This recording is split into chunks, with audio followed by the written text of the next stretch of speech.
Bem-vindos à entrevista da União Brasileira de Escritores, a UBE. Eu sou Rogério Duarte, secretário-geral da entidade. A União Brasileira de Escritores foi fundada em 17 de janeiro de 1958. Sucedeu a Sociedade dos Escritores Brasileiros, primeira associação profissional de escritores, fundada em 1942, por Mário de Andrade. A UBE é hoje, portanto, a mais antiga entidade brasileira do gênero. Seus objetivos são defesa da liberdade de expressão, defesa dos direitos autorais e demais direitos dos escritores, difusão da cultura e democratização do acesso à informação. A UBE teve em sua diretoria nomes do porte de Lígia Fagundes Telles, Renata Palottini, Ana Maria Martins, Ricardo Ramos e Inácio de Loyola Brandão, entre muitos outros. Os sócios da entidade já podem votar no seu autor preferido para o Prêmio Juca Pato 2020. Os candidatos são Ailton Krenak, Djamila Ribeiro, Eliane Brum, Laurentino Gomes e Maria Valéria Rezende, que disputam o troféu neste ano.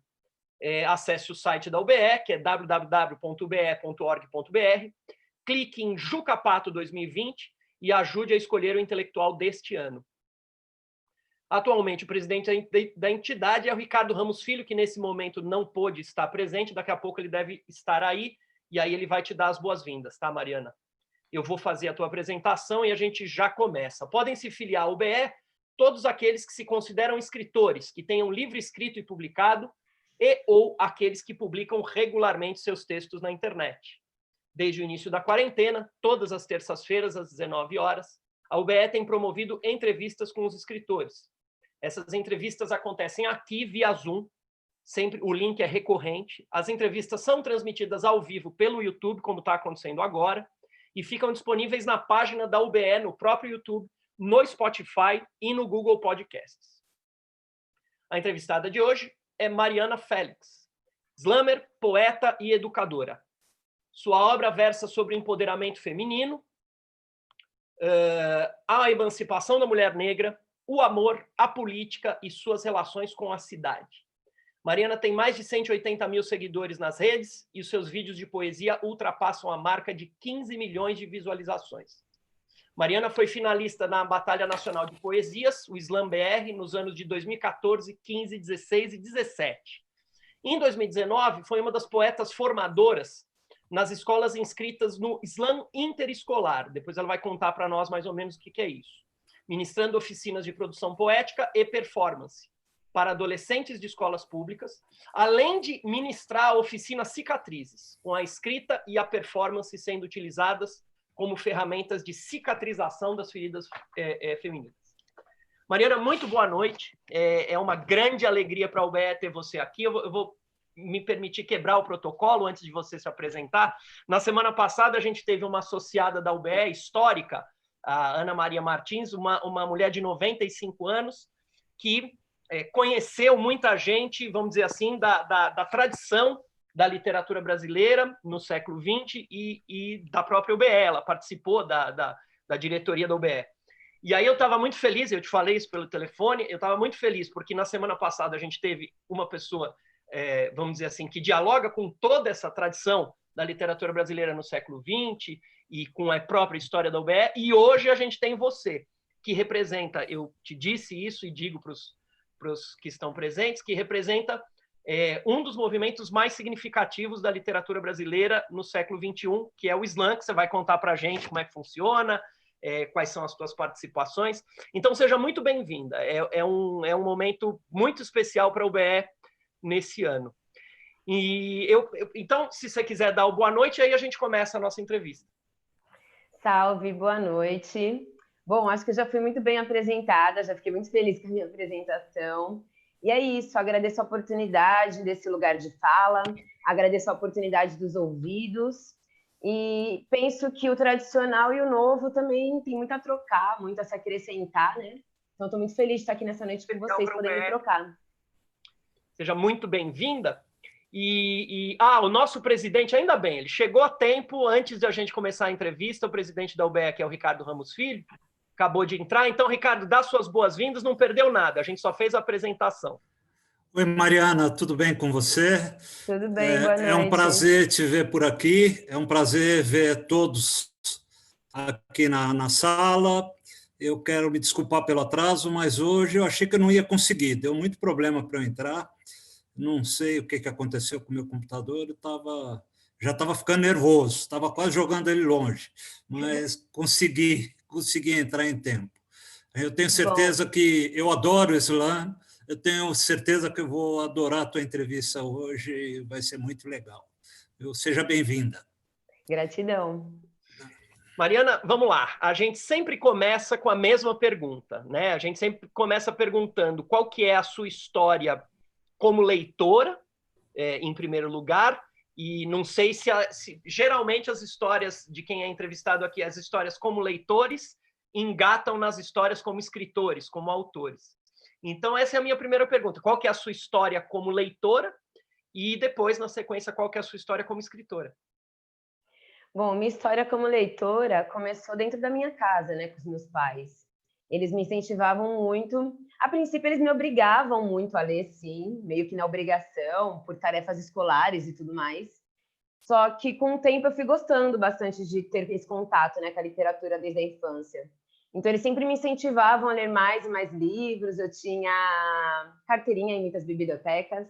Morava muito perto de uma, inclusive, então eu pegava muito livro emprestado, né? Eu tenho 34 anos. Não, quando eu era adolescente, não tinha internet. E eu tinha esse hábito de pegar muito livro emprestado na biblioteca. Eu sempre gostei muito.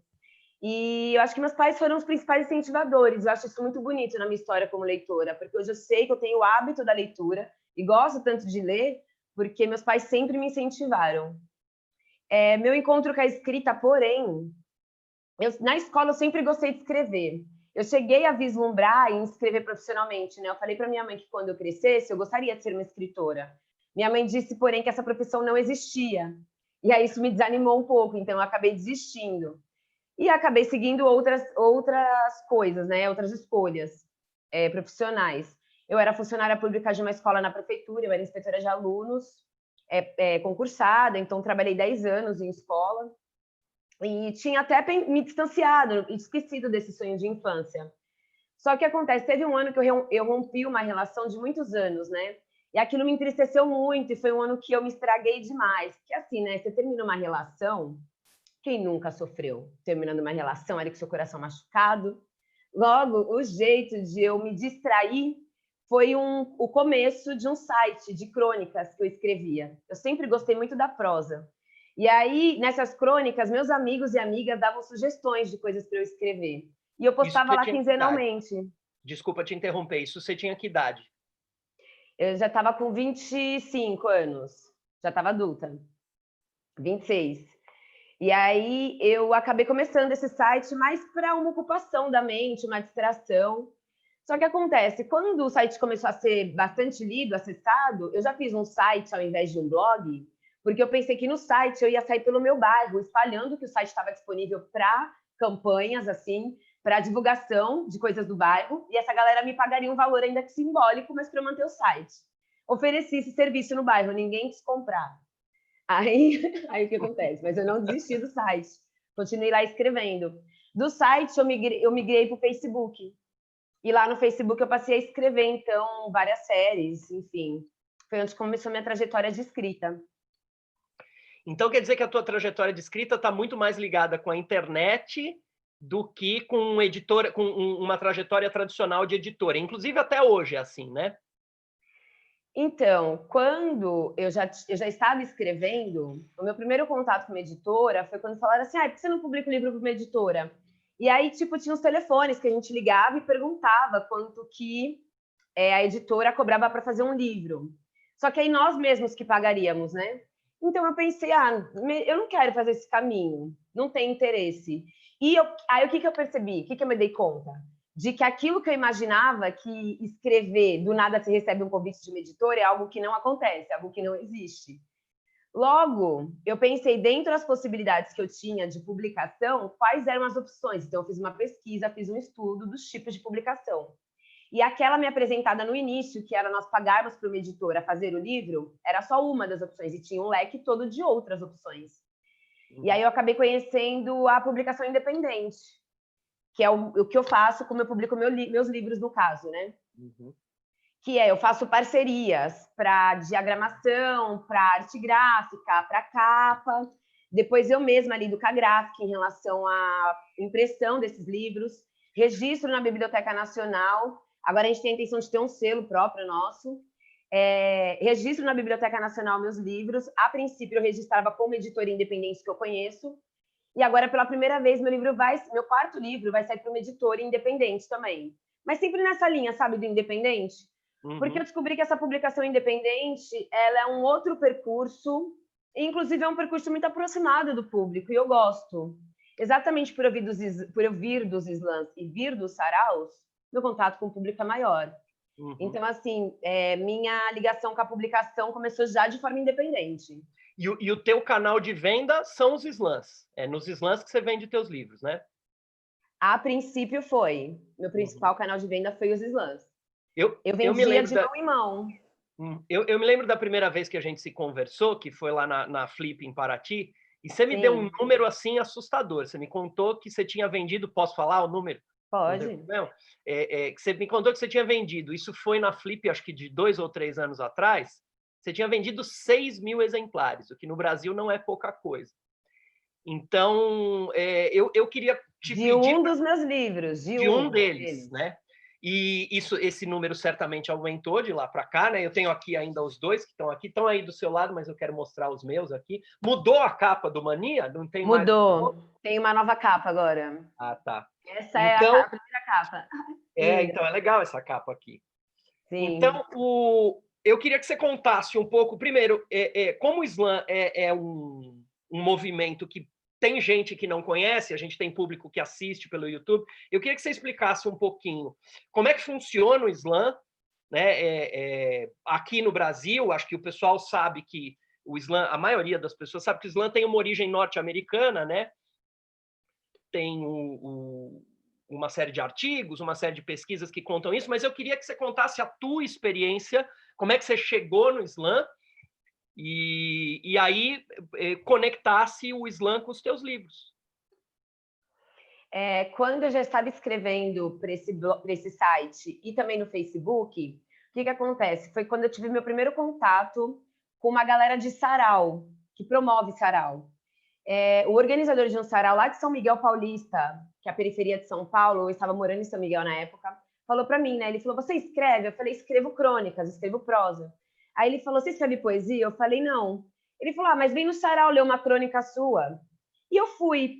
Naquela noite, quando eu fui ao sarau, eu tive a primeira participação num evento que é incrível, que é nós podermos ler o nosso texto, ou falar ele de forma decorada, e ser aplaudido. É um espetáculo, né? O escritor se torna também um artista, né? Quando ele vai lá e recita o seu poema, seu verso, no caso ali, minha crônica.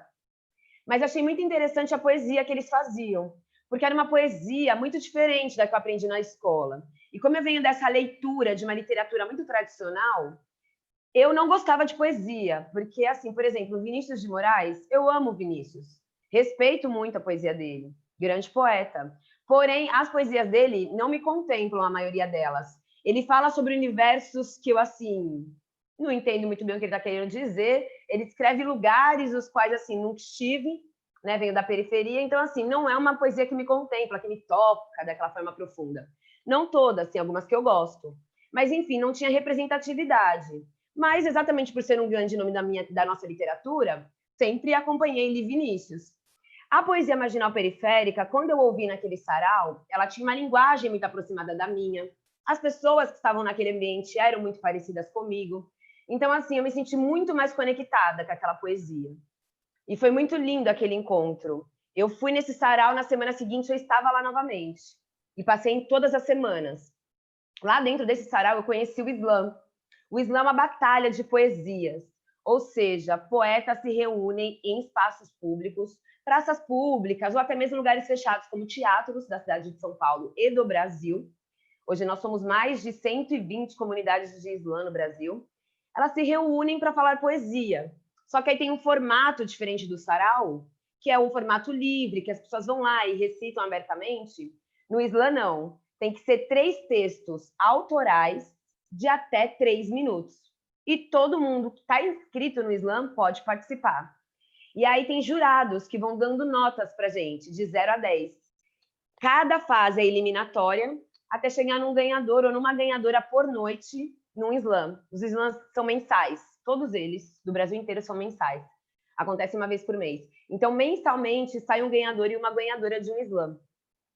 Além de que, nessas praças ou nesses teatros, é muito democrática a palavra, então cola muito público. Imagina, você está na praça e ouve a galera fazendo poesia. O povo fica muito feliz, para ouvir. Então, assim, são rodas de poesias que lotam.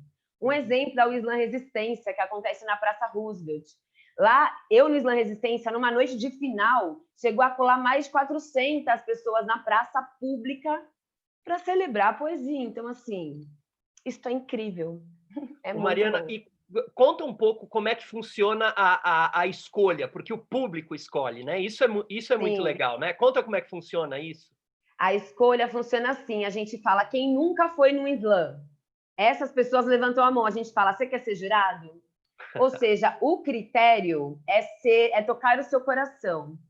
O quanto aquela poesia, o quanto aquele discurso, o quanto aquela crônica, aquele conto, é aberto o tipo de texto que você pode fazer. O quanto aquela performance te causou emoção. Nós, poetas, não podemos usar adereços, ou seja, eu não posso usar nada de acessório, não podemos usar acompanhamentos musicais e nem podemos usar figurinos. Então, é só nós e nossa palavra. E então, assim, não tem um critério definido, não é um júri técnico, é um júri artístico, ou seja, o quanto aquilo toca o seu coração. Acho que isso é uma coisa muito importante no Slam. O que acontece? Os vídeos do Slam meus começaram a viralizar muito na internet. No Facebook foram minhas primeiras viralizações. A partir disso... Você mesma que colocou? Você mesma que colocou ou outras pessoas? Meu primeiro vídeo viralizado fui eu mesma que coloquei. Eu fui lá na Praça Roosevelt, fiz um vídeo com meu celular, que era bem precário na época, mas super funcionou, e aí meu vídeo viralizou. Era uma poesia que eu falava sobre negritude, ancestralidade. E aí, depois dessa viralização, vieram outras, tanto por perfis, como o próprio Slam Resistência, né? Tanto pela página do Slam Resistência e outros slams, como o Slam da Guilhermina, quanto pelo meu perfil, que outros viralizaram também. E nisso eu estava publicando o meu primeiro livro, que foi o Mania, da capa branca. Eu publiquei ele independente, meu primeiro livro. Bateu com essas viralizações, por uma sorte ou destino, não tenho certeza, mas estou aqui hoje conversando com a União Brasileira, né, de Escritores, então acho que talvez foi destino mesmo. E foi o Mania que vendeu 6 mil, Mariana? Isso. Na época, né, o Mania tinha vendido 6 mil. Quando nós nos encontramos, você tá com a capa antiga, então isso foi há uns 3 anos atrás, eu acho, na minha primeira flip. E o que acontece? Nisso eu passei a vender meus livros pelo Facebook mesmo. Era uma forma muito precária também, né, de venda, e vendia também por e-mail, ou seja, o meu número de seguidores foi aumentando e eu fui buscando ferramentas de venda. Então, a princípio no Facebook, depois por e-mail para filtrar mais. Hoje, isso então foram processos, foram degraus de uma escada. Publiquei o segundo, que é o vício, publiquei o terceiro, que é a abstinência.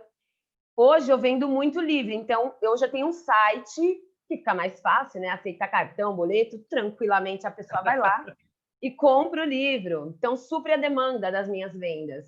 Além de que eu crio produtos poéticos, roupa, acessórios, tudo com poesia minha, quadro. Então, assim, a gente eu e minhas amigas me transformamos numa marca. Então, para além da escrita, mas sempre envolvendo a escrita, eu sou uma marca, que é Mariana Félix. Legal demais. Que pensamos. Muito bom. Então, feita essa pequena apresentação do Slam, agora eu queria, assim, em vez dessa apresentação mais formal, eu queria que você falasse um pouco da tua experiência no Slam. Como é que você se prepara? Isso é uma curiosidade que eu tenho.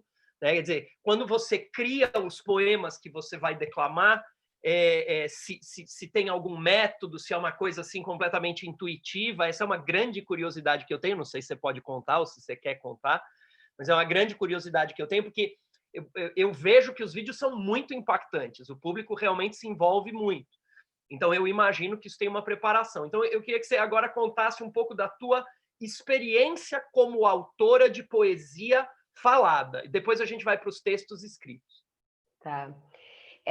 Bom, quando eu conheci o Slam, eu que sou muito nerd, né? Adoro, desde criança, sempre gostei muito de estudar, eu amava ir para a escola todos os dias, eu sou essa pessoa. Quando eu vi o Slam, eu vi que eu me encontrei na vida, eu falei, gente, eu encontrei um grupinho de pessoas que se reúne numa sexta-noite para ouvir poesia, eu me encontrei, assim, sabe?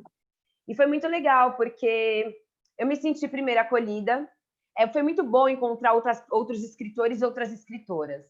Então, eu fiz amizades dentro do Islã. Apesar de ser uma batalha, ou seja, nós concorrermos entre nós mesmos, nós mesmas, a verdade é que eu fiz amizades no Islã. E, além de que, lá no Islã, eu adquiri valores através das poesias daqueles poetas e daquelas poetas que modificaram toda a minha vida. Mudou tudo. Mudou meus valores, minha profissão, mudou a forma como eu me enxergo, me empoderou como mulher, me empoderou como mulher negra. Eu conheci o feminismo dentro do Islã, que é um movimento incrível de emancipação feminina. Então, assim, o Islã, além de tudo, é um lugar muito de formação. Então, para mim, o meu maior encontro com este movimento contemporâneo de literatura foi a modificação, é um movimento coletivo que modifica a vida do indivíduo. E isso foi gratificante demais. Eu me reconheci como escritora também, porque o que acontece? A poesia marginal periférica, ela não é muito bem aceita, principalmente pela Academia Brasileira de Letras, que diz que o que nós fazemos não é poesia, não se encaixa, né? Porém, se você procurar a palavra poesia no dicionário, lá qualquer um ou qualquer uma de nós podemos ler que poesia sim é o que nós fazemos. Talvez poema não. Poema somente algumas pessoas realmente fazem no Islã, outras fazem discurso, outras fazem um conto, enfim. Mas poesia é sim o que nós fazemos. Então, foi muito importante durante o Islã também ter esse processo empoderador do que é ser uma escritora. Porque eu vivo num país que não reconhece escritores e escritoras exatamente por burocracias, às quais muitas vezes a periferia não tem sequer acesso de desburocratizar ou de acessar. Então, não serve, porque é uma literatura que restringe, ela mais divide do que ela agrega. Então, fica complicado. E dentro do Islã, eu consegui esse empoderamento de entender, sim, que o que eu faço é poesia, que o que eu faço é crônica, e que eu poderia, assim, publicar um livro, e não é ele que me definiria como escritora, certo? Porque é isso também, eu tenho livros publicados, isso não me faz mais escritora do que, às vezes, alguém que faz um produto de escrita que se transforma, por exemplo, em áudio e vira um podcast, ou vira um EP de poesia falada. Então, essas coisas têm valor, entendeu? Todas elas. Agora, se a gente achar que existe um critério único de avaliação, a gente precisa questionar, aí, no caso, quem são os avaliadores. Uhum. Porque se não representa toda uma sociedade para agregar, aí são regras que eu também não tenho interesse em cumprir também. Para mim, não tem problema. Meus livros são registrados na Biblioteca Nacional. Eles passam por revisão, ou seja, eles seguem todas as medidas que os livros em geral seguem.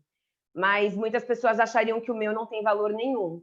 Então, assim, é muito complicado essas restrições, né, literárias. Elas acabam tendo muita discriminação, muitas vezes pelo dialeto, né, pela forma que eu falo, pela linguagem da qual eu me utilizo. Então, preconceitos linguísticos muito conservadores, sabe? Então, o Islã é muito empoderador em relação a isso.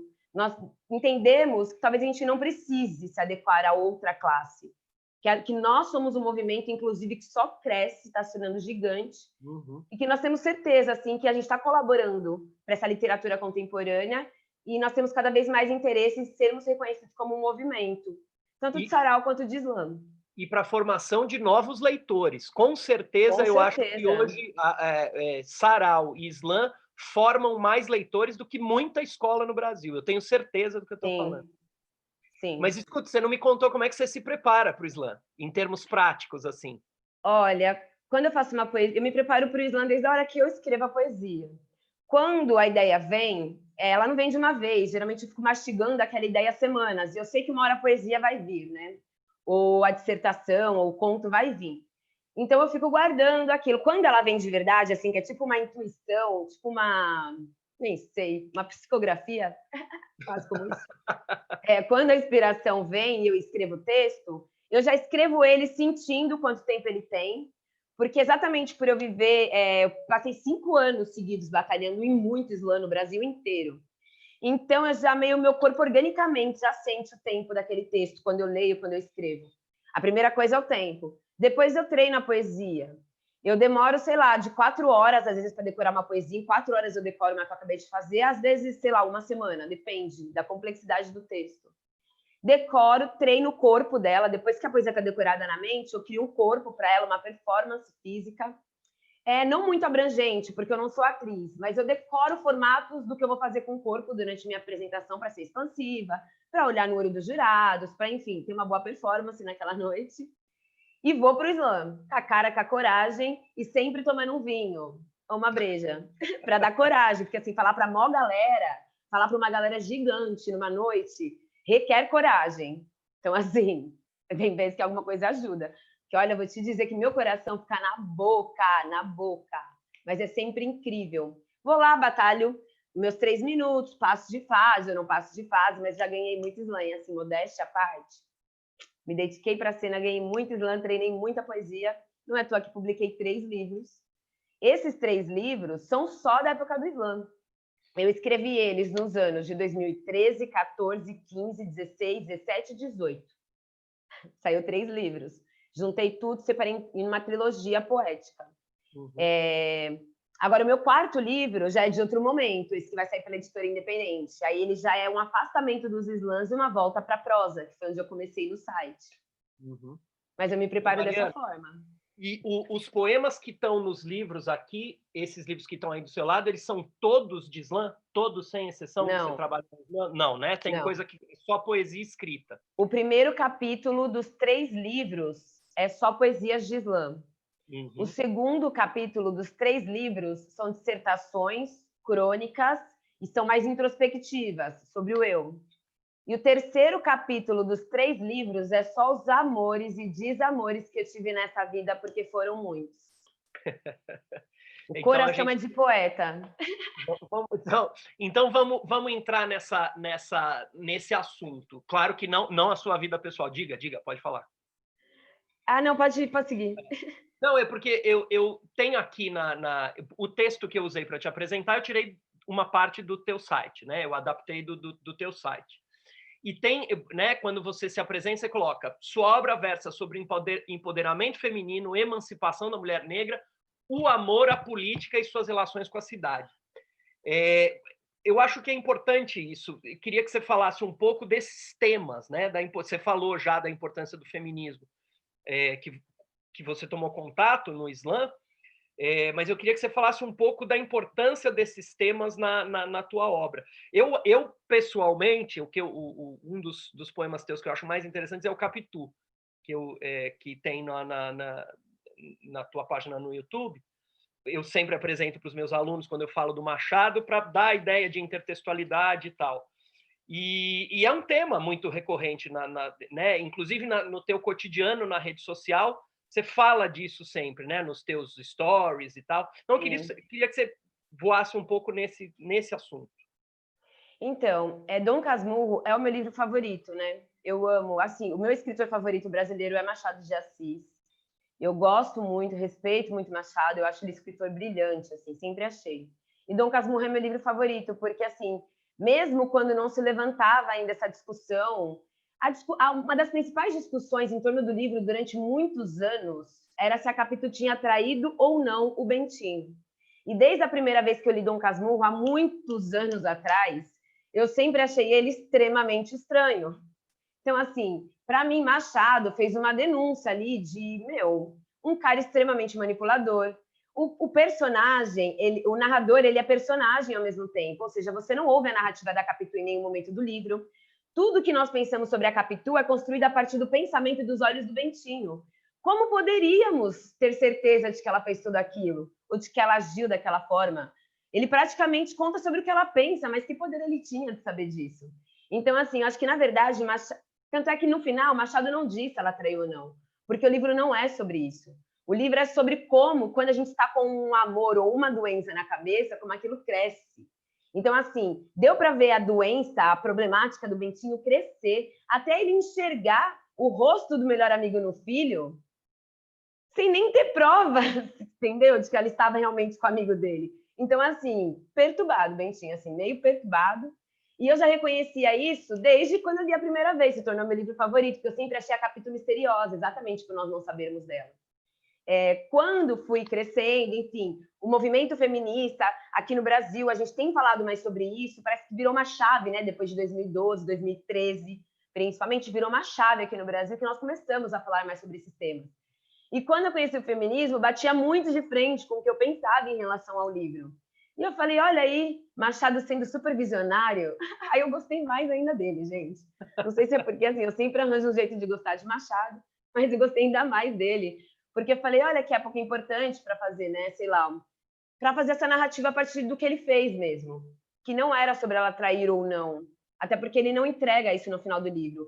E ele coloca várias referências durante o livro. E se você pesquisar as referências que ele coloca durante o livro, em todas elas, as mulheres não traíram.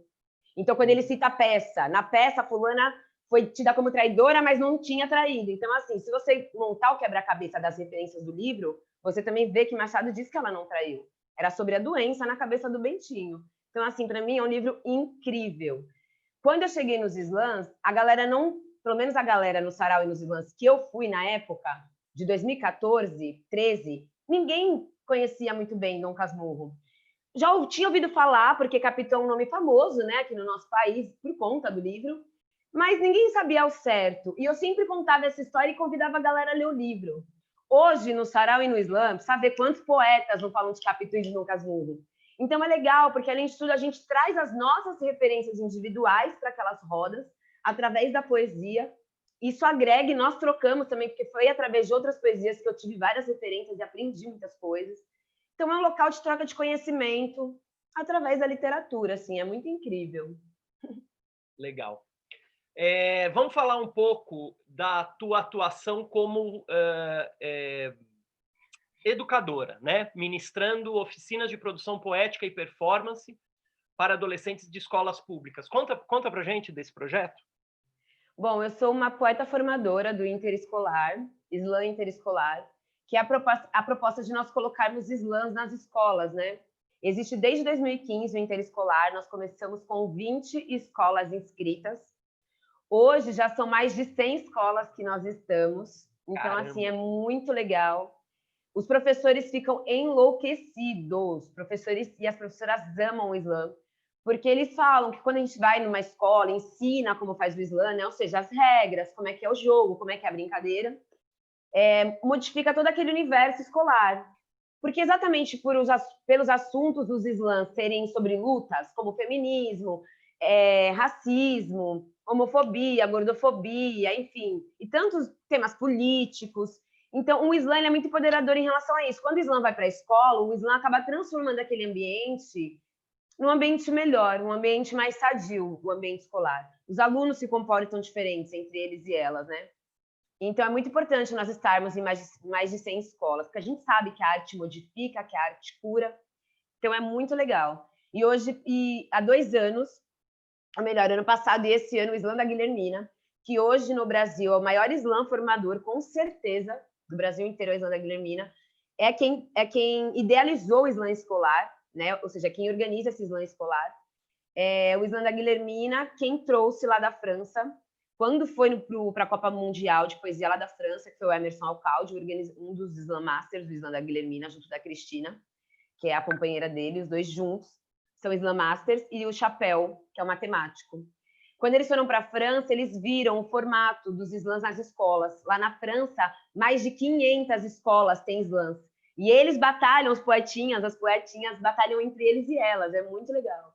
Então, assim, os professores ficam muito felizes e nós também, desse ano, pela primeira vez, estarmos em mais de 100 escolas, fomentados.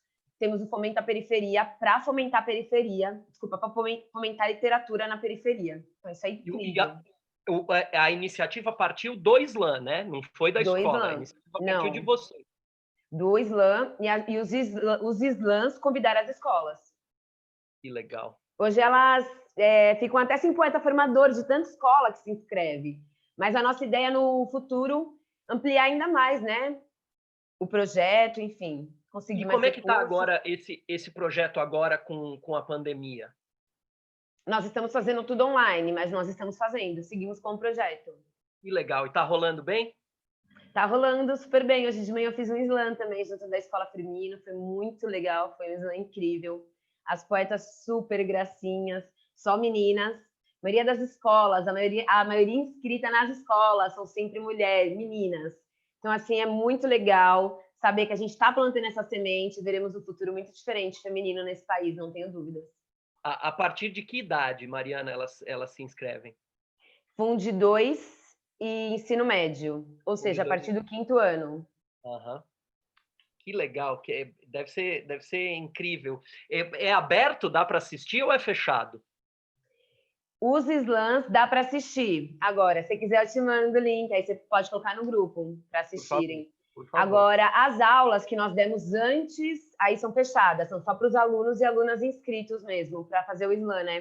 Porque eles aprendem coisas técnicas, como as regras do jogo, enfim, toda uma cartilha ali de como fazer o slam que eles seguem, além de que a gente tem uma formação poética também com eles, para a gente conversar um pouco sobre figuras de linguagem, sobre os formatos de poesia, sobre os formatos de texto que pode fazer lá no slam, entendeu?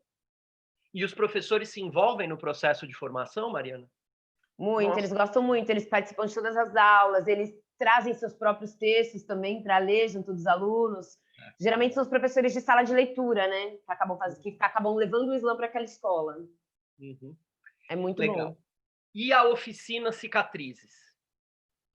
Então, a oficina Cicatrizes já foi em outra chave, assim. O que acontece? Sempre quando eu fui nos slams, durante esses 5 anos que eu batalhei seguidos, minhas poesias são muito feministas, né? E falam muito sobre esse empoderamento realmente da mulher. Quando eu ia nos slams, sempre depois das minhas poesias, muitas mulheres me chamavam de canto e me contavam sobre suas histórias, tanto de abuso quanto, enfim, de violências físicas, verbais que elas sofreram. E eu não tinha um tempo de qualidade para ouvi-las, porque logo eu ia ter que batalhar de novo, eu passava de fase, enfim, acontecia alguma coisa que eu não tinha. Como dar esse respaldo, né, para essas mulheres que queriam compartilhar comigo essas histórias. Como eu já estava ministrando aulas de slam, enfim, da gente trocar poesia, eu acabei pensando em juntar o útil ao agradável. Juntar ouvir essas mulheres, enfim, com um tempo de qualidade para elas fazerem essas narrativas sobre esses sofrimentos, essas feridas, sobre esses abusos, porém convidá-las a escrever sobre isso como uma forma de cura. Ou seja, de desabafo, através de carta, através de bilhete, ou seja, outros formatos de texto que não a poesia, mas em formatos de texto, mas para desabafo, para elas, enfim, tirarem isso de dentro delas. Então, a proposta de Cicatrizes é isso.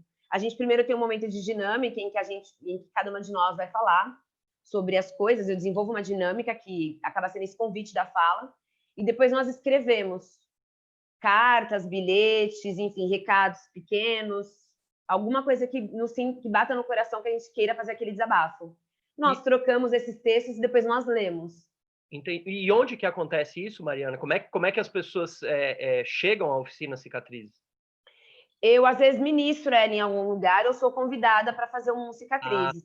Eu já fiz no Sesc Itaquera durante um mês, a oficina Cicatrizes. Nós paramos só por conta da quarentena, então ficou faltando um encontro. Eu já ministrei na Kaysá, que é uma residência artística em Boiçucanga, que foram 4 dias de imersão no curso. E já ministrei durante uma manhã numa Jardim Secreto, que é uma casa de cultura aqui em São Paulo. Esse foi aberto porque uma parceira minha de trabalho, que tem um perfil que chama Não é Amor, lá do Rio de Janeiro, estava aqui em São Paulo e a gente queria juntar tanto o perfil dela com a oficina Cicatrizes. E nós fizemos. Então, ministrei a oficina até agora 3 vezes. Infelizmente, não mais por conta da quarentena, pandemia, enfim, mas não vejo a hora. Porque, assim, o Cicatrizes, eu estou pensando num formato virtual, mas eu acho que ele agrega mais sendo pessoalmente. Então, talvez eu espere, não tenho certeza ainda se eu continuo online ou não. Legal. Então, agora vamos falar de futuro. Quais são os planos futuros? Tem livro? Como é que está o futuro? Bom, meus planos futuros são agora o 4º livro, vai sair em setembro, muito provavelmente no dia do meu aniversário, eu vou ficar super feliz se isso acontecer. Pela primeira vez ele vai estar nas livrarias, né? Então é um mercado qual eu nunca tinha acessado antes, com vendas. Vou acessar agora pela primeira vez, acho que vai ser interessante viver a experiência. Não tenho interesse de colocar meus outros livros em editora, eu vou permanecer com meus 3 independentes sendo meus, porque eu gosto muito de ter meus livros. Mas talvez agora viver essa experiência com a editora para ver se é algo que vale a pena, para ver se é algo, enfim, legal. Fico muito feliz pela oportunidade que a Autonomia Literária me deu, enfim, de ser um livro publicado por ela, porque é uma editora muito militante, enfim, muito engajada com a militância, então eu gosto muito da autonomia literária, tenho muito respeito pelos livros publicados e agora posso ser um dos títulos deles, isso é incrível demais. E, enfim, tenho minhas redes sociais que eu posto conteúdo sempre. Então, por exemplo, em janeiro deste ano eu gravei uma websérie que chama Sobrevivendo ao Fim, que foi quando eu terminei minha outra relação problemática. Sempre quando eu termino uma relação, eu transformo isso em algum conteúdo, porque com certeza a gente tem muito para dizer depois de terminar, mas eu transformei numa websérie que eu conto durante 30 dias como que é sobreviver ao fim. E é muito legal. A princípio parece sofrido, porque no começo, quando a gente termina, a gente chora todo dia. Mas acompanhando os 7 episódios da série, com certeza vocês vão ver a cura. Então, assim, é muito legal. E agora aprendendo a fazer a segunda temporada do Sobrevivendo ao Fim, que eu vou dar dicas de livros, filmes, séries, oficinas, para que mulheres saiam de relacionamentos abusivos que elas estiverem. Porque o Sobrevivendo ao Fim, eu fiz questão de gravar a web, porque eu saí de uma relação muito abusiva psicologicamente que eu tive, e eu estava muito precisando, enfim, não viver mais aquilo. E foi o meu jeito de tirar aquilo de dentro de mim. Então, repartir esse processo desse um mês foi muito legal. Quem sabe no futuro a série não vire um livro. Tomara, quem sabe. Legal.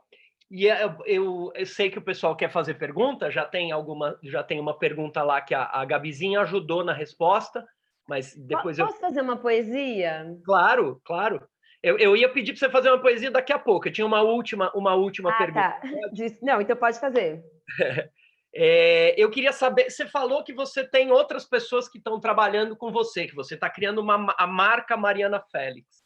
Eu queria que você falasse um pouco mais disso, porque eu justifico rapidinho por que eu estou te perguntando isso, porque eu acho que tem muito escritor que gostaria de viver, de escrever, e não consegue. Eu tô vendo que tem esse teu lado, vou usar aquela palavra, meio empreendedor. Não gosto muito da palavra, mas tem isso. Indiscutível que você tem esse lado.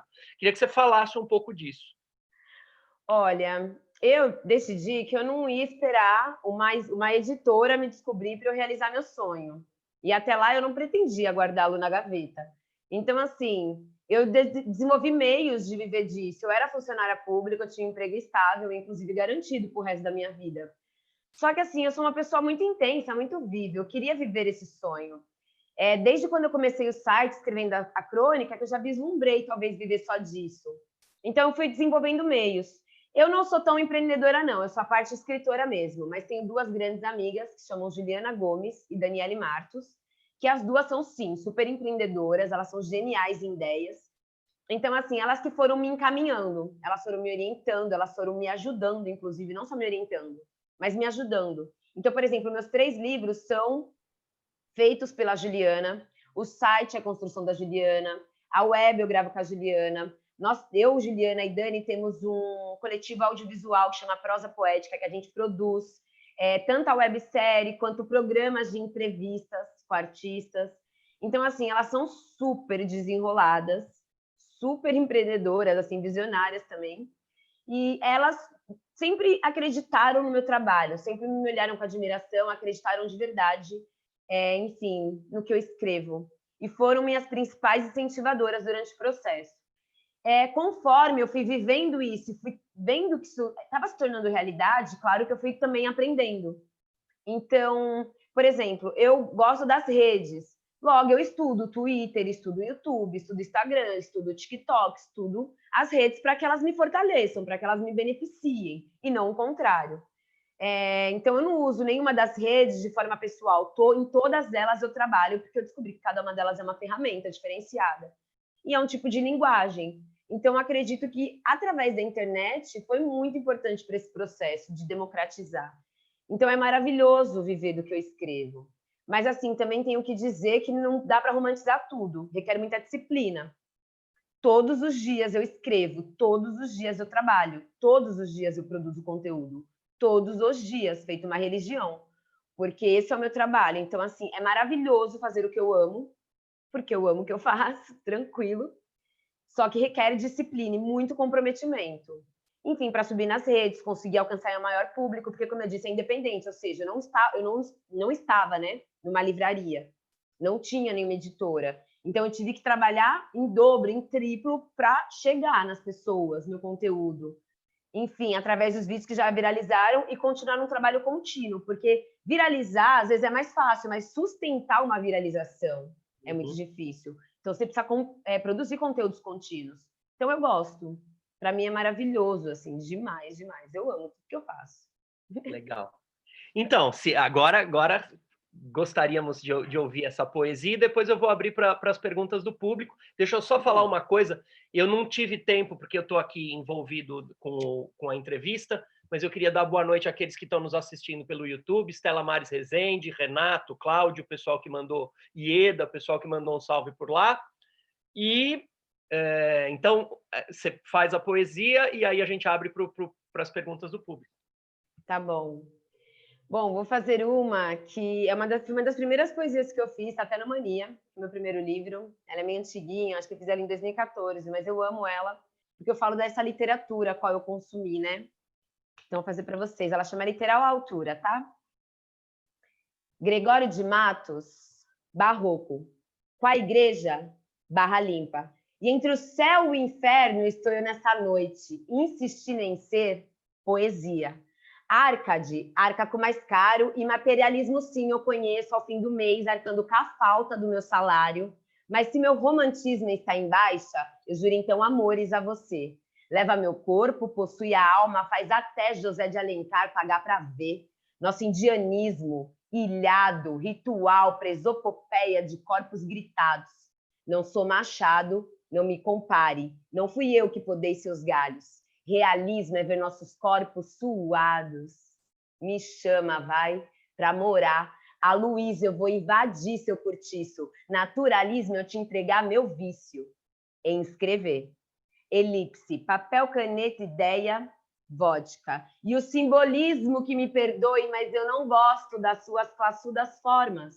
Monteiro Lobato, modernismo simulado, na mesma ideia velha em que o preto é empregado. Queria eu ser pagu e prenda-me pelo crime, me coloque atrás das grades, por pertencer ao Oswald e também a qualquer Mário de Andrade. Somos Macunaíma, nação de heróis como a gente. Ninguém aqui ocupou a Academia Brasileira de Letras. Somos jovens, portanto, há quem fique descrente. Mas em cada periferia dessa cidade há vários corações, gritando a palavra, escrita por autores vivos, de coletivos, com a língua lealdade vivida, de uma literatura que também é de verdade. Maravilha, maravilha.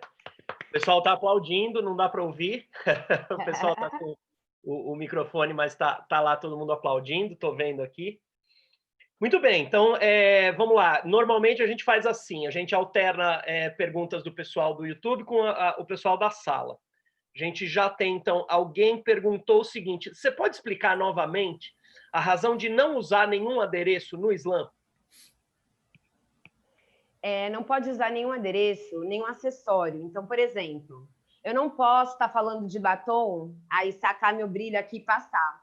Porque a gente acha que os adereços acabam perdendo o foco e acrescentam. Adereço tem mais a ver com o teatro, né? Então, a gente não usa nada de adereços, que é só para ser a celebração do nosso corpo com a palavra. Então, para ser o mais igual possível, todo mundo sem nada, só a voz. Só aqui no timbre. Legal. Essa foi uma pergunta, desculpa, eu não falei de quem foi. A pergunta foi da Sandra. A Gabizinha lá no bate-papo ajudou na resposta, mas eu queria fazer a pergunta para você diretamente. Paulo Mauá, por favor, meu querido. Querida poetisa slammer, Mariana Félix. Primeiro, uau. Segundo, uau, né? Porque você falou que não tem timbre para atriz, mas essa interpretação sua é magnífica. Né? Obrigada. E outra coisa, escrevi aqui para todo mundo no chat, a poesia ela não está ligada só à literatura, né? Poesia é arte. Então, poesia ela está na dança, ela está na música, ela está, inclusive, na literatura. E não dá muita trela para esse pessoal velho assim, sabe? De cabelo branco, não dá, não vai muito vá na contramão mesmo. A ideia é essa mesmo que vocês... Estou vendo a Gabizinha aí, estou vendo a Mariana. A ideia é que vocês caminhem mesmo na contramão. A pergunta que eu tenho para fazer, eu ia pedir para você declamar, né? Então, você já fez um slammer aí, muito legal. Eu achei genial essa conexão aí dos escritores e das palavras todas. Mas o que eu ia te questionar existe uma tendência dentro do slammer de ser muito parecido com o rap em termos de poesias de protesto, poesias de periferia? Existe isso ou é uma coincidência? Olha, Ou a existe. pergunta foi bem estúpida assim, minha? Não. Não, Não. não, existe. Tá. Com certeza o rap é uma das influências dentro do slam, né? O hip hop, com certeza, que é todo um o hip movimento hop. com as linguagens. Desculpa, né? hip hop. Isso. O rap é um dos elementos do hip hop. O hip hop como movimento tem muita influência no slam. Porque, por exemplo, muitos MCs, que são as pessoas que cantam rap, participam dos slams. Muitos MCs vão. Tá. Porém, não é uma regra, porque muitos atores vão ao slam também. E eles já vêm com uma linguagem diferenciada do rap, por exemplo. Teve uma época que tinha muitos dançarinos no slam, então eles vêm com uma linguagem muito diferenciada, que envolve mais o corpo e não tanto a fala. Tanto em movimento, quanto em construção, textual, performance. Então, assim, o elemento hip-hop está lá com certeza, sendo uma das referências, mas não é a única. Mas o tema... E o tema? O tema? Ele então, é diversificado ou não? O tema é diversificado, mas geralmente são sobre lutas. Só que isso não é uma característica só do hip-hop, né, necessariamente. Que, por exemplo, na nossa literatura não tem tanto essa característica. A tradicional, mas outros tipos de literatura, por exemplo, Carolina Maria de Jesus, já tinha uma narrativa parecida com essa, então não tinha nada a ver com hip-hop, por exemplo. Mas sobre lutas a gente fala, é um dos temas. Mas tem outros temas, como, por exemplo, amor, tem poesias mais introspectivas, tem poesia sobre política, temas atuais. São muito variados os temas. Desigualdades, as diferenças, tudo isso aparece. Tá? Tem, também, como tema. Legal. Com certeza. Eu nunca participei, nunca assisti. Então, eu vou prestar atenção agora quando acontecer, que eu sou de Santos, quando acontecer aqui na praia e eu puder andar, eu vou assistir. Tem aí em Santos. É isso que eu ia perguntar. Tem na praia? Tem em Santos, slam, sim. Legal. Mas quando tiver o slam da Guilhermina, que é um slam incrível, inclusive é sexta-feira agora, né? Sexta-feira agora tem o slam da Guilhermina. Eu posso mandar o link do canal do YouTube, e aí dá para jogar para vocês no grupo, caso vocês queiram ir, né? É online. Tranquilo. Por favor. Legal. Obrigado. Obrigado, Paulo. E parabéns mais uma vez. Parabéns. Gratidão demais. Obrigado, Paulo, pela pergunta. Sibila, nosso querido também. Tô aberto aí, né? Acho que sim.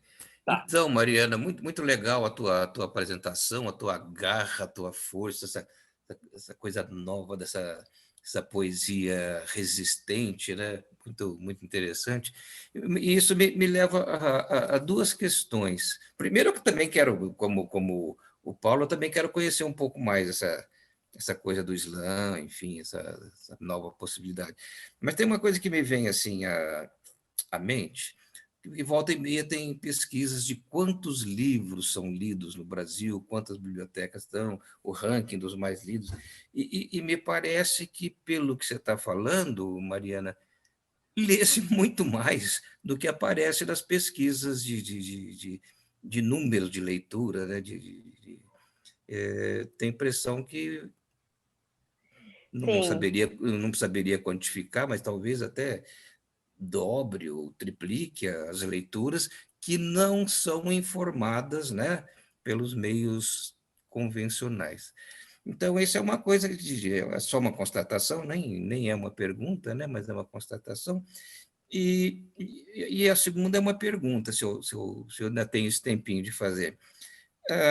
Você disse que você se sente livre das editoras convencionais, livre, até você falou, livre das revisões. Você, você linka a revisão das editoras como algo de censura, não? Não, eu não tenho nada contra as revisões das editoras. O que que acontece? Eu nunca respeitei muito as escolhas das editoras para os autores que eles publicam.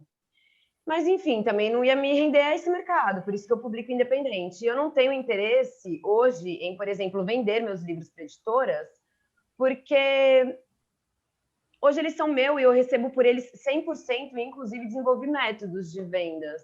Então, assim, eu não preciso mais da editora, que, na verdade, nada mais é do que uma mediadora, né? Mas meus livros sempre passam por revisão, e na editora vão revisar agora também. Quanto à revisão, tá tudo bem para mim. Eu falei que os meus livros eu registro na Biblioteca Nacional, eles passam por revisão, então eles passam por todo o processo normal de uma editora mesmo. Ok, obrigado. Muito, muito bom. E parabéns aí pelo seu trabalho. Obrigada. Obrigado, Sibila. A gente tem, então, ainda mais duas perguntas. Ricardo e Gabizinha. Vamos lá, Ricardo primeiro.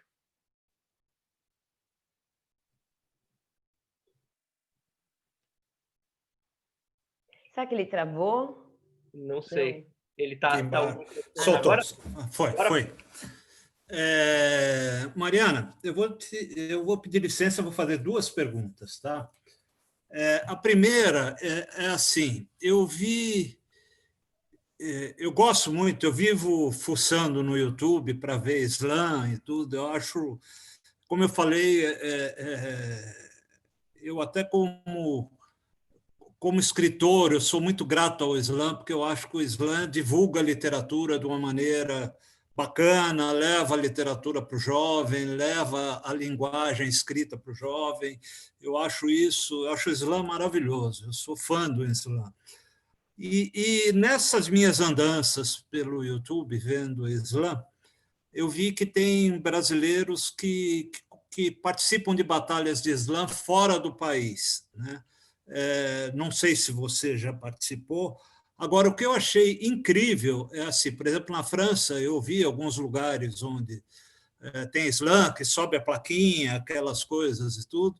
E uma coisa que eu achei maravilhosa é assim, que o cara que está lá, ele fala o slam na língua dele, tanto faz, ele não vai falar em francês. Se é brasileiro, ele diz o slam em português, para um público que muitas vezes, eu acho que é o corporal, o ritmo, alguma coisa que fica ali, né?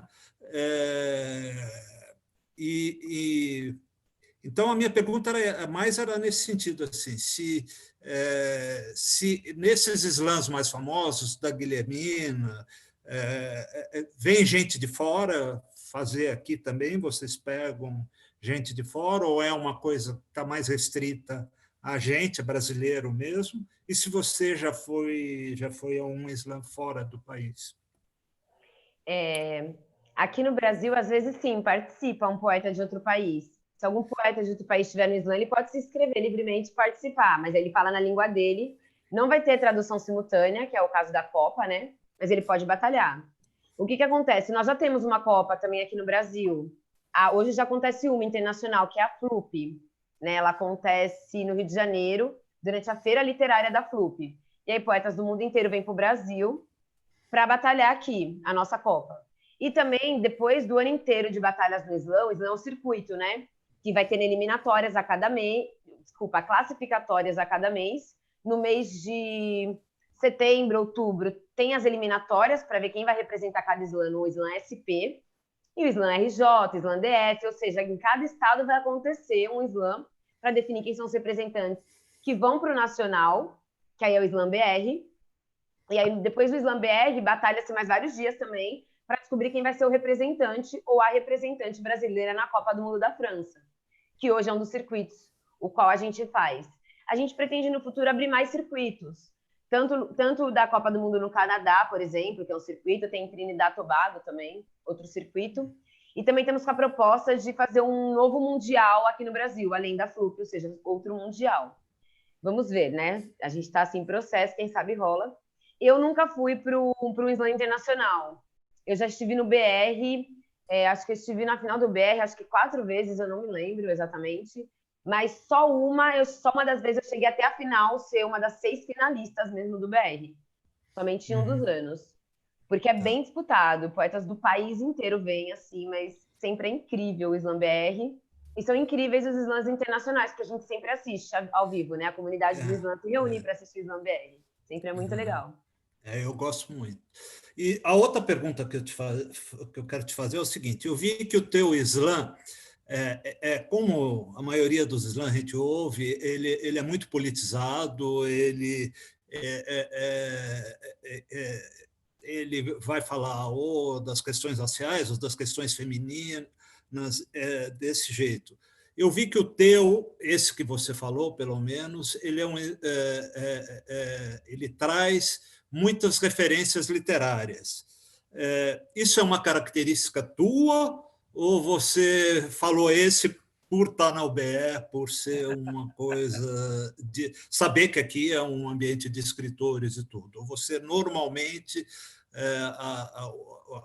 o teu slam tem tantas referências literárias sempre? Tem sempre. Essa poesia que ele gosta é do Capitu. A poesia Capitu, ela já é uma poesia que eu trago referências da literatura, por exemplo, do Machado, e eu falo de outras coisas, né? Além de só literatura. Então, eu gosto sempre de colocar, enfim, referências. Mas na poesia Capitu também tem outras referências que não só literárias. Aí tem referência, enfim, de série ou de alguma vivência. Tem outros tipos de referências. Legal. Obrigado, Mariana, parabéns. Eu gostei muito do Mas gostei de fazer a de literatura aqui, né? Porque é uma União Brasileira de Escritores, imaginei que vocês conheciam os clássicos. Claro. É por isso. Para nós foi muito legal. Eu queria que fosse algo. Deixa eu só... Tem uma pergunta do Renato, que está nos assistindo pelo YouTube. Ele pergunta o seguinte... Como é que os slams conversam entre si, Mariana? Você conhece? Eu não sei se você conhece essa história, eu desconheço também. Como é que se deu essa organização de caráter primeiro nacional e depois internacional? Então, na verdade, o primeiro slam do Brasil é o Zap Slam, né? Idealizado pela Roberta, Estrela d'Alva. E o que acontece? Quando ela viu lá nos Estados Unidos o slam, ela já trouxe para o Brasil, e desde então, quem ganhasse já passava a viajar para, enfim, batalhar em outros lugares, né? Batalhar assim, disputar o slam em outros lugares. Então, essa coisa de ser internacional é desde o começo do slam. A diferença é que antes, tipo, 2 slams batalhavam e saía um representante para já viajar. Depois, 4 slams batalhavam para sair um representante. Hoje, mais de 100 slams batalham para sair um representante. Então, assim, teve a multiplicação dos slams na cidade e no país, né? E isso é muito legal. Um dos maiores viralizadores do slam no nosso país é o Slam da Guilhermina, que foi o segundo slam do país, só que o primeiro em praça pública. Então, o Slam da Guilhermina fez muitos slams surgirem depois, quando as pessoas viram que dava para ser num espaço aberto, esse encontro da palavra. Né? Não tinha necessidade de, enfim, um lugar, não tinha necessidade financeira, de estrutura para criar aquilo. Que era para ser informal mesmo e na rua, para dar acesso, né? Democratizar. Então, assim, foi quando aconteceu a maior viralização dos slams em São Paulo. A partir dos vídeos do Slam Resistência, por exemplo, que viralizou no país. Porque as pessoas de outra cidade viam essas viralizações e, enfim, acabaram percebendo que existia o slam. Eu tenho um vídeo meu viralizado com 15 milhões de visualizações, outros com 4, outros com 7, outros com 5 milhões. Então, assim, os vídeos... E não sou só eu, né? Dentro do slam, muitos outros viralizaram tanto quanto. Tawane Teodoro é uma das maiores dentro da página do Slam Resistência viralizada. Ela tem 7 milhões em um único vídeo. Ela tem vários vídeos viralizados também. Então, assim, nossa palavra chega longe. E aí demorou para as pessoas entenderem que aquilo que a gente aparecia no vídeo falando era um slam. Porque, a princípio, elas não entendiam o que a gente estava fazendo. Nós, na rua, cheio de gente falando poesia. Falando palavras de luta, né, na verdade. Então demorou para elas entenderem, mas quando elas entendiam, elas nos convidavam para ir na cidade delas fazer um slam. Então viajei o Brasil inteiro, ajudando galera no país a fazer o seu slam. Muito legal. Gabizinha, slam do Zé Jundiaí. Por favor, sua vez. Muito bom, salve Gabizita. Salve, Mariana, tudo bom? Prazer Tudo bem? imenso, mano, tá prestigiando aí essa entrevista. Que massa. Eu queria fazer uma pergunta, ela é meio mais pessoal, assim, porque você falou bastante, defendeu bastante a publicação independente, e eu queria saber se você se relaciona com fanzine de alguma forma, nesse sentido, assim. Eu tenho 2 fanzines, inclusive, um chama Sexta, Só Se For Uma Rapidinha, que é só de poesias curtinhas, que eu escrevi essa série lá no Facebook durante 4 anos. Sexta, Só Se For Uma Rapidinha, e eu transformei num zine, que por enquanto só não está aqui porque eu estou procurando uma gráfica certa para imprimi-lo. Porque, enfim, ele é de outra forma de impressão, né? E tem o meu segundo zine, que é o Gavetas, que são só versos brancos de amor, assim. Então, são só versos livres. E é muito legal, Gavetas, também. Então, eu tenho 2 fanzines que eu amo de paixão. De paixão, eu amo a linguagem do fanzine. Então, assim, junto dos livros, eu tenho, sim, 2 fanzines. Você chegou a veicular eles no slam também, ou foi um processo que veio à parte? Porque tem muito poeta que começa no slam, né? Tipo, vendendo fanzine, fazendo manguê e tal. Eu comecei com o fanzine. Eu fiz meu primeiro fanzine e junto do dinheiro o dinheiro que eu vendia do fanzine, eu consegui publicar o Mania, junto de contribuições espontâneas com a galera do meu Facebook. Eu fui lá no meu Facebook e falei assim, eu quero publicar um livro, vocês me ajudam? A galera, eu deixava lá minha conta, todo mundo depositou o valor também, junto do dinheiro da venda do fanzine, eu publiquei o Mania, que foi meu primeiro livro. A mais braba, mano, de verdade. Só agradeço. Massa. Obrigado, Gabizinha, pela pergunta, pela participação. Ricardo Fernandes, quem mais? Além do Ricardo, não tem mais ninguém na fila. Mais alguém? Ricardo agora, se tiver mais alguém, essa é a hora, hein? O Toreiro vai perguntar. Só um minuto. Então, primeiro, Ricardo Fernandes. Vamos lá. Oi, Mariana, tudo bem? Tudo bem. Em primeiro lugar, parabéns, estou encantado com a sua figura, com sua energia toda. Quero conhecer mais o Islã, não conheço muito, mas até tem uma referência aqui no chat de você passar o link do próximo da Guilhermina, né? Acho que vai ser muito legal, eu quero muito assistir. E enquanto você estava falando, aí vem a minha pergunta, eu morei um tempo em Fortaleza, alguns anos, né? E eu via muito repente, né? Eu achava muito legal, acho que até você falou de duelo, de repente eles duelavam muito. Você inspirou alguma coisa nos repentes? Tem alguma referência que você goste, que você queira citar? Olha, a oralidade, o repente é uma das principais referências, né, da oralidade. É muito incrível, assim, eu acho incrível. Dentro do Islã, acontece também de muitos poetas não fazerem o mesmo processo que eu, de escrever, decorar corpo e lá fazer. Muita gente faz a poesia de improviso em 3 minutos, então, assim, são repentistas. E é muito legal quando essa galera vai, porque você fica, assim, chocada com a capacidade deles de, sabe? A mente deles funciona muito rápido. Agora, uma referência de repentistas eu não tenho muitas, porque não é uma arte assim a qual eu já ouvi bastante. Sei que tem os repentistas, eu sinto muita dificuldade em fazer as coisas no repente, mas muita dificuldade mesmo.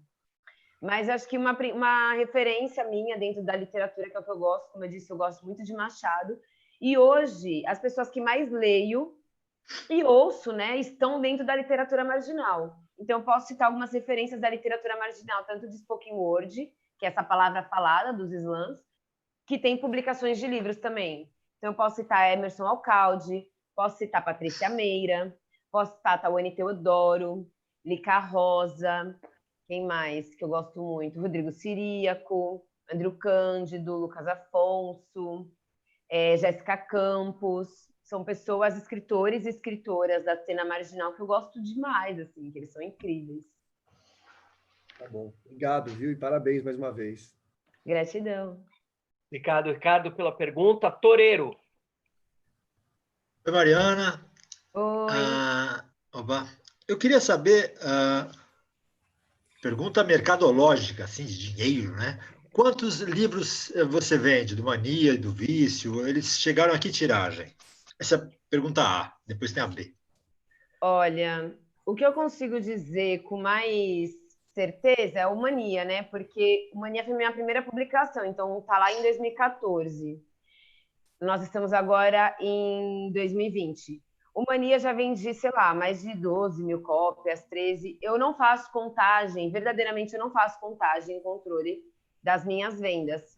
Porque eu sou uma poeta barra educadora barra faço show sertanejo com poesia barra faço um espetáculo chamado Filhos do Orum barra faço um espetáculo chamado Samba Poética barra faço parte do coletivo audiovisual Prosa Poética barra trabalho na produtora Efêmera barra cuido de todas as minhas redes sociais barra cuido da loja, faço os pacotes, envio os livros barra muitas coisas barra tô com Quantas meu vocês namoro aí são? na casa. Então, assim, eu sou uma equipe, não dou conta de ficar fazendo coisas como levantamento sempre dos livros. Mas a última vez era em torno disso, de 12 mil nesses anos todos do Mania. Porém, o meu livro mais vendido até hoje, mais com abstinência, é o Vício, esse aqui. Então, o Vício, em menos tempo, vendeu muito mais que o Mania. Então, assim, para eu ter o controle ainda de cada um deles, mas o Vício vende muito mais que o Mania. Então, assim, eu não consigo te falar de números. Mas como agora eu estou com o site, vai fazer um ano que eu estou com o site. Lá no site fica tudo registrado. Agora eu vou conseguir ter um controle pela filtragem dentro do site. Então, nesse um ano de site, eu vou conseguir te dizer assim, perfeitamente. O site diminuiu uma barra minha de trabalho, né? Amo o site. Então, eu vou conseguir dizer assim, com qualidade esses números. Mas hoje, dentro do meu orçamento financeiro, eu vivo só de arte. É uma das coisas, uma das principais, inclusive. Meus livros e as apresentações eu gosto muito, né? Eu acho que é 50% meus livros, 50% minhas apresentações. E as oficinas, tanto interescolar quanto cicatrizes, eu faço porque eu gosto. Então, assim, é uma parte que não me agrega tanto financeiramente, quase nada, é bem simbólico, mas eu amo muito. Porque é meu jeito de devolver, né?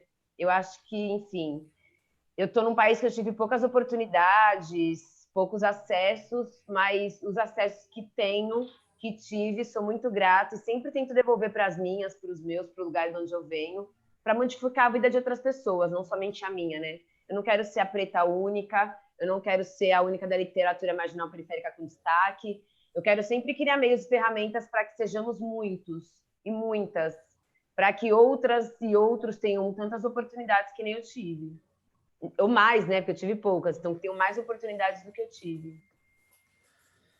Tá. Você dá outro sentido para aquela frase, vida de poeta é barra. Né? Péssimo. Não. Mas uma coisa que eu fico pensando aqui, mas aí não é resposta, espero que você tenha, assim, né? Eu fico comparando, assim, o Bandeira, que fez o primeiro livro dele, uma ediçãozinha pequena e ficou pequena, hoje em dia que um poeta vende, sei lá, 1000 é bacana, né? Se ele vender 1000 livros. E aí penso nesses vídeos que você faz que chegam a milhões, assim. Será que é isso que é poesia? Será que a poesia de papel, do livro, que vende para poucos, ela está com os dias contados, assim? Acho que não. Tenho quase certeza que não, inclusive, porque eu vendo bastante livro. Então, assim, meus livros, os 3, estão na internet. Eu estou falando eles. E o que eu não estou falando, eu posto escrito. Todos os meus livros estão lá e as pessoas compram o livro. Então, assim, não acho não que o livro vai cair por terra. O que acontece? Eu acho que nós, escritores marginais, periféricos, temos um diferencial. E ele é muito determinante, que é a presença. O que acontece? Quando minha mãe disse para mim lá atrás que essa profissão de escritora não existia, eu acreditei porque eu não conhecia nenhum escritor. Quando eu estava na escola, o Proerd ia toda semana, todo mês na minha escola, a Polícia Militar. Não é à toa que, enfim, elegemos o presidente que elegemos, não eu, no caso, né, outras pessoas. Hoje, nós somos o Islã nas escolas. Hoje, nós somos a literatura nas escolas. pode ter certeza que daqui a muitos anos esse resultado não será mais o mesmo. Então é isso, eu acredito que o Islã, ele acaba sendo esse espaço, e eu, enfim, me sinto feliz de ser uma dessas representantes, e eu sei que a literatura modifica, então nós estarmos na escola vai ser relevante e vai ter outro tipo de resultado. Eu gosto demais do movimento, respeito o movimento, enfim, eu acho que ele só vem para agregar. E é isso, hoje nós estamos em mais de 100 escolas, então a gente sabe que essa literatura modifica. Eu acho que esse é o diferencial do Islã. Outro diferencial do Islã é que as pessoas se parecem. Nós não somos aquele escritor distante na sua máquina de escrever nas colinas. Eu pego o ônibus, eu pego o metrô, as pessoas me reconhecem na rua o tempo inteiro, isso é maravilhoso, elas tiram uma foto comigo. Eu mando livro autografado para elas, dedicado um por um. Então, assim, o cuidado que nós temos, a presença, nós temos pessoas tocáveis, e não os intocáveis, faz diferença para vender livro. Então, quanto mais acesso nós damos, quanto mais nós demonstramos que nós somos pessoas normais, que produzem essa literatura, e não somos algo muito distanciado, além do respeito e consideração que eu tenho pelo movimento, é legal porque eu sei que aquela escritora, eu posso dar oi para ela, entendeu? Enfim, ela vai me mandar um livro dedicado, com uma dedicatória, que para mim é algo especial. Eu sei que se eu for na praça, ela vai estar lá no sarau, no Islã. Então, eu vou poder vê-la se apresentando. Então, acho que isso é um super diferencial. E as editoras, durante muito tempo, publicaram pessoas que acharam que de dentro da casa delas, elas não tinham que fazer nada para vender livro. Tudo ficou na mão da editora, a editora se vira, eu vou estourar. E, assim, não foi o que aconteceu. Então, assim, eu acho que esse é o nosso diferencial de vender tanto livro. É porque nós somos presença. Por exemplo, quando eu falo que eu faço espetáculos, através dos espetáculos é uma divulgação da minha poesia. Nos espetáculos que eu faço, tanto samba poética, então é poesia e samba, eu faço poesia. No Entre o Verso e o Copo, que é sertanejo de poesia, eu faço poesia. Isso são formas de divulgação do meu trabalho. Aí eu saco lá na live e falo, eu tenho um livro, é esse, inclusive. Então, assim, as pessoas acessam o livro pelo carinho que elas acabam adquirindo por aquele escritor acessível, por aquela escritora acessível, por aquele escritora, gente de verdade. Eu não sou uma imagem, eu sou uma pessoa, eu existo, né? Então, acho que é um super diferencial para vender livro. Tem sido no meu caso, pelo menos. Valeu, obrigado. Obrigado, Toreiro, pela pergunta. Palado tem uma pergunta que vai ser, acho que a última, aí a gente começa as despedidas. Ok, então a minha pergunta primeiro, Mariana. Antes da pergunta, uma colocação aqui. Quando você falou lá no começo de algumas pessoas que falam que o teu trabalho não é literatura, não é poesia, deixe isso passar, porque os clássicos de hoje já não foram literatura para alguém algum dia, né? Todo mundo que escreveu... Com certeza.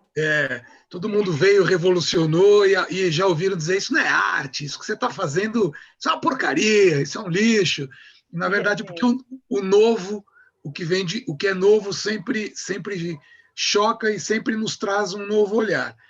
E o que você está trazendo é uma coisa muito nova, muito bonita, muito bem feita, nos trazendo o novo. O que você falou que você não é uma escritora da colina, você é uma escritora que está na condução, no ônibus, isso é incrível. Essa é a realidade da arte hoje. A pergunta que eu quero fazer é a seguinte: eu sou ator, escrevo também, mas sou uma pessoa mais do teatro e venho participando de muitos fóruns de teatro, e com essa pandemia, com essa quarentena, o teatro está meio que se reinventando na internet, e existe uma discussão muito grande do que é que vai restar disso tudo, né? Ou seja, o que é que a gente vai levar e o que é que a gente vai trazer disso tudo. E no meio do teatro fala-se muito de se conjugar lá na frente o que se faz no virtual com o teatro local. Nada vai substituir o estar... você vê um ator no palco, isso é insubstituível, né?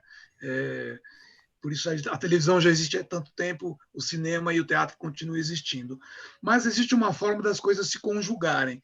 Eu percebo que o teu trabalho já é muito conjugado. Eu gostaria que você falasse sobre essas duas mídias, essas duas ferramentas com que você leva o teu trabalho. Como você acha que já que você é essa novidade para a gente, né? Você é essa coisa nova. Como você acha que daqui para frente essas mídias vão se conjugar, elas vão se complementar? É isso. E parabéns pelo teu trabalho, muito bonito, adorei. Muito obrigada. Bom, eu me utilizo muito das redes sociais, mas também me utilizo da mistura com outras artes, né? Por exemplo, levar a minha poesia através das músicas é algo muito legal. Então, quando eu faço ali num solo da música sertaneja uma poesia, quando eu faço ali uma poesia no solo de um samba, essa mistura agrega. Dentro dos slams, nós somos proibidos, né, de ter acompanhamento musical, por exemplo. E foi super impactante. Eu construí toda uma vivência literária dentro do slam, e foi incrível. Mas eu vejo também que a mistura com outras artes também é uma ferramenta. Então, o slam é uma ferramenta de divulgação do trabalho, de empoderamento do indivíduo, de celebração da palavra. Esses encontros musicais e poéticos também são ferramentas de divulgação, de, enfim, troca, de reciclagem artística, sabe? Eu acho que quando eu tenho contato com a galera da música, eu também me reciclo artisticamente dentro dessa escrita, e vice-versa. Então, eu acho super importante a troca e os encontros. E são duas ferramentas que dá para utilizar, por exemplo, para vender livro, para divulgar o próprio trabalho. Junto disso, eu ainda coloco a internet, que eu me utilizo das redes para, enfim, criar linguagens muito específicas de escrita em todas as redes, ainda que elas não sejam de escrita, né? Então, por exemplo, como é que eu crio no TikTok, que é um aplicativo de animação, como é que eu crio lá um enredo de escrita, já que eu sou uma escritora? Então, eu penso nesse tipo de coisa e lá no meu TikTok eu tento sempre criar essa linguagem da escrita para utilizar um aplicativo que está muito viralizado aqui no nosso país. Então, é muito legal também essa coisa de estudar os aplicativos, as plataformas virtuais, a internet, porque ela também é uma ferramenta. E eu junto tudo isso para, enfim, agregar e ser formas de divulgar meu trabalho, de eu acessar mais lugares, mais pessoas, mais ouvidos, mais corações. Enfim, eu gosto. Legal, Palado. Obrigado pela pergunta. Então, a gente tem alguns comentários aqui elogiando, as pessoas, enfim, vou ler rapidamente para a gente encerrar daqui a pouquinho. Então, o Antônio lá no YouTube diz: o bom do slam é o grande número de poetas que estão escondidos e que se destacam nos escondidos. Eu acho que ele quis dizer, não tem essa visibilidade das editoras, né? Essa é uma arte que eu adoro, ele diz. Depois a Carol também diz que é muito importante essa reflexão e o slam chegar às escolas públicas. Aqui no chat, né, no bate-papo, a Nelly agradece ao BE, a gente aqui agradece a presença da Mariana, também a Layara, do slam do Zé Jundiaí, também agradece, e a Sandra, enfim, todo mundo agradece e eu também agradeço. Mariana, antes da gente se despedir, só vou te pedir um segundo, que eu, normalmente, nesse momento, eu divulgo as próximas entrevistas para quem está na sala. Só um segundinho, e toda semana eu também me enrolo, toda semana é a mesma coisa. Só um segundo. Peraí, tá aqui, pronto, agora vai. Perdão, é porque é muita coisa para administrar ao mesmo tempo. Então, as próximas entrevistas da UBE, sempre às terças-feiras, às 19 horas. Semana que vem a gente tem... A gente tem Ana Lazevicius e Gabriel Perricet, que também vão falar de leitura, né, Ricardo? Ana é escritora, Gabriel é educador, vão falar de leitura também. Vamos falar de leitura e educação, né? De como o livro é importante para a educação. Isso. Depois a gente vai ter Márcio Gaspar, que vai falar para a gente de música popular brasileira, né? Ele é estudioso da história da música popular brasileira. É isso, Ricardo? Da música, talvez... Eu não vou deixar o Márcio escapar sem falar um pouco de rock também. Ele é um cara que fala, em termos de música, ele fala de tudo. Ele trabalhou com MPB, trabalhou com rock, ele conhece muito em termos... Ele trabalhou nas produtoras de discos, né? Então, ele é um cara capaz de falar sobre qualquer assunto relativo à música. Legal. Depois, 15 de setembro, a gente tem Cíntia Matar. Aí é um debate específico da UBE, um debate que a gente tem levado adiante, que é o debate sobre direitos autorais. É um debate importante, a gente começou isso algumas semanas atrás, um debate aberto aqui numa live, e agora a gente vai trazer a especialista para falar de direitos autorais. 22 de setembro, Luiz Avelima, que é poeta, cantor, multiartista, e, principalmente, é uma pessoa que conhece muito a história da UBE, participou de muitas diretorias da UBE. E o Avelima tem ainda como dado adicional o fato de ser tradutor, ele traduz do russo, porque ele viveu na União Soviética, na época que existia a União Soviética, ele viveu lá, estudou lá, ele era do partido e foi para lá e aprendeu a falar russo e traduz do russo também. Então, Avelima é um cara que, em termos de história, é a história viva do país. Assim, é um cara que tem muito a contar. Do país e da UBE, né? Conhece... Principalmente da UBE. Ele, para terem uma ideia, ele fez parte da gestão do meu pai. Quer dizer, então, Caramba. Quando meu pai era presidente, ele já estava, ele foi da gestão. Como tem muita gente, né? O Antônio Carlos Fester aqui também fez parte, eu acho que da gestão do meu pai também. Né? E, finalmente, 29 de setembro, Tony Bellotto. Aí, eu sempre gosto de lembrar, em primeiro lugar, guitarrista dos Titãs, além de escritor, ele também não me escapa, vou fazer uma ou outra perguntinha de rock and roll para ele, não me escapa, mas também escritor, ele está agora muito investindo em carreira de escritor, então esses são os nossos próximos entrevistados. Muito bem, eu quero, em nome da UBE... Não, Ricardo, por favor, você, em nome da UBE, se despede da Mariana, depois a Mariana se despede e a gente encerra. Mariana, olha, foi um prazer imenso ter você por aqui. Tá? Se há uma coisa que me mobiliza, que me deixa entusiasmado e que me faz acreditar no futuro do país, é a existência do Islã. O Islã é uma coisa... E ver o Islã em 100 escolas é uma coisa que me faz quase esquecer quem está governando o país, sabe? Me deixa muito feliz. Né? Que bom que existe o Islã, que bom que existem essas batalhas, que bom que vocês falam coisas tão importantes nessas batalhas que vocês fazem no Islã. Eu acho que se há algum futuro é na periferia, no que vocês estão construindo nessa periferia. Muito obrigado, parabéns pelo teu trabalho, e que você seja muito feliz e que dê um tempo nessas histórias, assim, nesses desamores que você fez referência, não judiem tanto de você. Tá bom? Mas é bom, porque assim eu lanço mais livre, entendeu? Tá bom. É o chamado livramento. Livramento, literalmente. E a todo mundo que está presente aqui, todos os amigos presentes aqui, o meu beijo, o meu abraço. É sempre bom ver vocês. Tá? Mariana, eu também quero me despedir agradecendo de coração você ter aceitado o nosso convite. E, pessoalmente, foi para mim uma grande alegria. Que nem eu falei no começo da entrevista, né? Nós estamos atando duas pontas da literatura brasileira, né? A UBE, que é a instituição mais tradicional de escritores, recebendo você que está na ponta de lança daquilo que tem de mais novo e mais interessante na literatura brasileira hoje. E se você quiser se despedir, essa é a hora.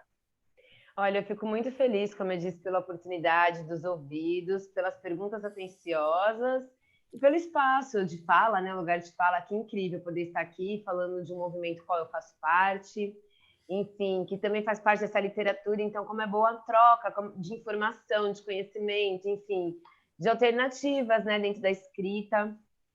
Fico muito feliz demais, de verdade mesmo. Uma honra ter estado aqui com vocês nessa noite. E quero finalizar com uma poesia. Posso finalizar com uma? Claro, com prazer. Pronto. Vou fazer uma feminista. Dedico a todas as mulheres que estão aqui nesse chat, estão no YouTube, aquele salve também para a galera do YouTube. Aproveita e se inscreve no meu canal, tá? É Mariana Félix. com X. Enfim, porque às vezes já escreveram de outro jeito, mas se inscreve lá no meu canal. Tem vídeos de poesia, tem alguns programas que eu faço, tem alguns bate-papos sobre alguns temas, então é um canal bem ativo, muito legal. Bora lá. Quero dizer uma coisa, vou pedir para a Gabizinha. Gabizinha, faz o grito do seu slam para mim, fazer uma poesia para finalizar. Você topa? Pode abrir seu microfone, Gabizinha, você mesma. Todos os slams têm um grito de paz, né? Fiquei nervosa. Vou mandar, então. É que é mais legal fazer depois do grito.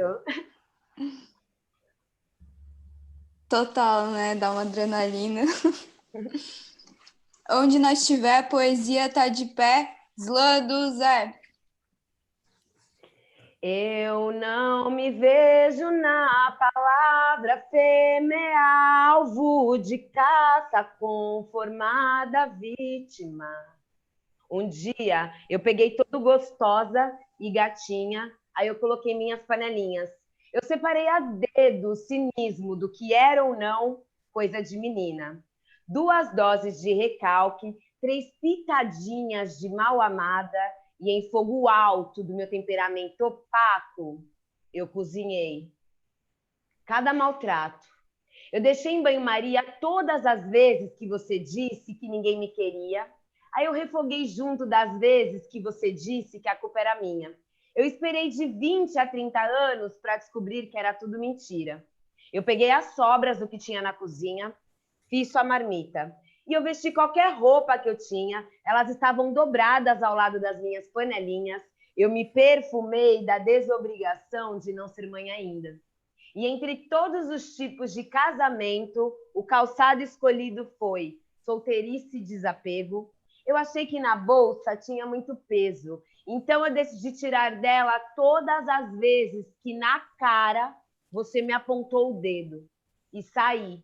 Mas não sem antes riscar um fósforo, eu botei fogo na casa e em todo o remorso da louça que eu sei que você não lavaria. E de todo o cansaço que eu senti à beira da pia. Foi um massacre geral, não sobrou nadinha. Mas tudo bem, porque eu nunca fui boa em brincar de casinha. Fui ao seu encontro, quem me viu na rua podia jurar que eu parecia um ser novo, empoderada, dona do tom das minhas palavras. Eu te encontrei, entreguei todo o sentimento requentado das vezes em que você só quis me comer e o que eu precisava mesmo era de um abraço. Te alimentar foi uma experiência sem igual. Ainda me lembro você ao meu lado, passando mal, vomitando toda a sua moral, suas desculpas esfarrapadas, bem cotidiana e normal. Da bolsa eu tirei a verdade, que te cortou feito faca. Eu decidi então encerrar de vez com a nossa história, que sempre foi tão rasa. Depois eu vi suas injúrias escorrendo pela vala, enquanto eu me despedia em meio à sua morte já anunciada. E não foi surpresa, e eu já dizia que eu te vi com outra na sua missa de 7º dia. Já eu estava sozinha e sorridente, quem diria. Só fui feliz quando eu não precisei ser a mulher da sua vida. Porque, afinal de contas, eu sempre fui a mulher da minha. Se você bater a porta aqui, não volte mais. Não é normal gritar comigo e achar que tanto faz. Você me xingou achando que eu ia correr atrás. Você se enganou, meu amigo, porque eu que já não te quero mais. Pessoal, se quiserem abrir os microfones para aplaudir e se despedir, essa é a hora. Eu agradeço demais, gente, a oportunidade, de verdade. Mariana, parabéns. Ele salve, Gabizinha, gratidão pelo grito. A todos que estão aí. É isso, eu estou agradecendo aqui, mais que convidada a colar no interior, me prestigiar. Vou, quando passar a quarentena, quero muito. Obrigado. Gente, é isso. Boa noite a todos. Agradeço a Mariana, nossa entrevistada. Agradeço a todos que estiveram presentes. Uma boa noite a todos. E semana que vem tem mais. Um beijo para todo mundo. Gratidão, boa noite. Boa noite. Tchau, Mariana. Boa noite, pessoal. Boa noite a todos. Gabizinha, Layara, o pessoal que veio nos visitar hoje para assistir a Mariana, muito obrigado. Tchau, tchau. Boa noite a todos.